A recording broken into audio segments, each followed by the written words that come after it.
Alright guys, welcome everyone. If you're trading Forex on MT4, you should always set a stop loss and take profit. These automatically close your trade to limit losses and secure profits. So in order to begin, you just open up a chart and tap New Order. In the order panel you'll see stop loss, which is right over here, as you can see on the screenshot, and also the take profit, also in digits, which can be set right over here, right next to the stop loss.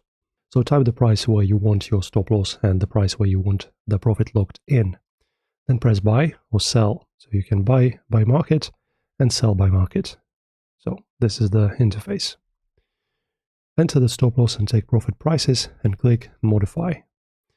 After that, drag below entry to create stop loss and above entry to create the take profit.